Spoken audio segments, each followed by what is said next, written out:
We're at Mission Comics again in the kids section this time. Page of my new book, Scott Pilgrim. Have you watched my movie? Welcome to Cloudtown Tuesday, the day where I share a page from my graphic novel, Cloudtown, and tell you about the process of making it. It's like a editor's commentary on a DVD. So here it is. Let's go. Let's do it. This is, for the record, what are we looking at? Page... What is page? Page 16. I'm going to do the... Video replay. Time-lapse replay. This character, Brian Tabbs, was not a very important part of the story when it started. He ended up kind of taking up a little bit of the space that the deleted Dolphin Brain Boy took. And at a certain point, he was going to be a potential suspect for robbing the skate shop. But that's another thing that happens, is sometimes people just end up liking a character, and so they get a little more time.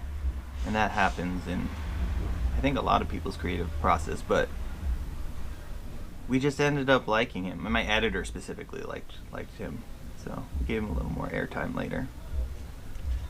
Definitely enjoyed doing, like, watching people slow-mo kickflip on YouTube to see where feet went when they were doing that. Did that help out? I think it made it look more interesting. I definitely wanted it to look like someone, like, people kickflip actually relatively differently. Yeah. But having the general look of where the feet are, but then also just kind of being willing to enjoy it. I'm being really finicky with that skateboard. I feel like it was... Yeah, I mean, it's a weird angle. It's a weird angle, but it's okay for it to flex or whatever. Yeah, it came out cool to make it bend a little. It looks like she's landing on the rail. I also like the block letters for the sound effect. Thanks. Yeah, I think I've said this in another episode, but I really like the sound PLACK for a skateboard landing. Plaque. Yeah. It's not a certain thing. There was a part in an earlier script version where she had taken like a modeling class so she could 3D print her own board. It was like a plastic board. Oh, who? The character? Pen. But Oh, yeah, nice. it never fit in the story. Oh, you couldn't put it in the book? Well, so originally there was a lot more text chunks, so it was like easier to do the sides, yeah. you know? Just didn't fit. My friend did a localization of a Chainsaw Man light novel recently.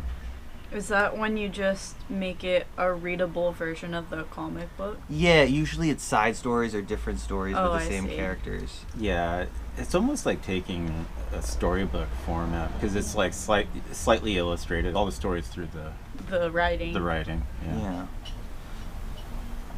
Also, her back patch was supposed to say whatever forever on it, but there's no place in the book where her hood's up and you're close enough to her back. So that's the closest you ever get to being able to read that there's a patch on her back. You gotta make that a thing in your new comic. Maybe. And just putting the no skating sign to make it tough.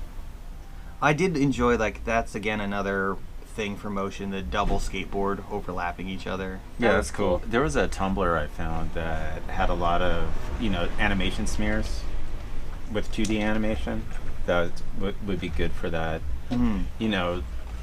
When there's like a quick movement in old 2D films or cartoons, Yeah.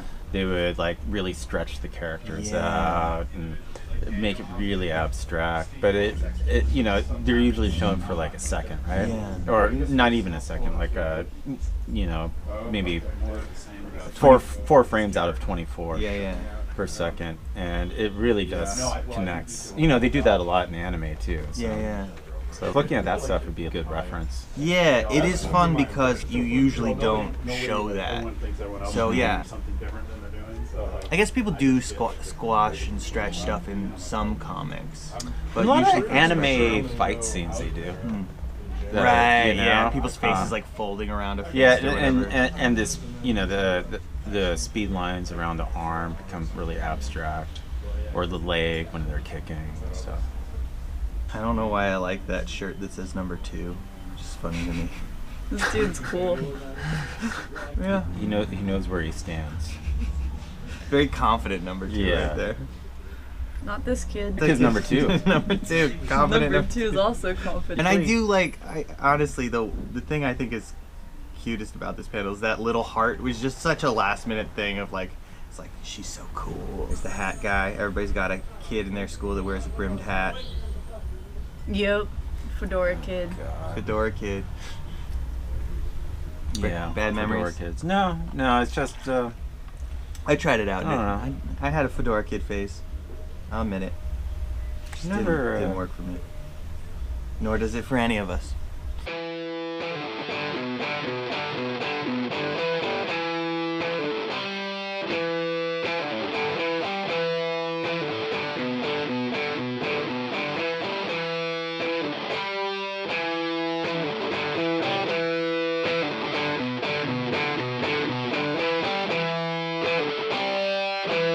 Leave my backpack over there. I don't know.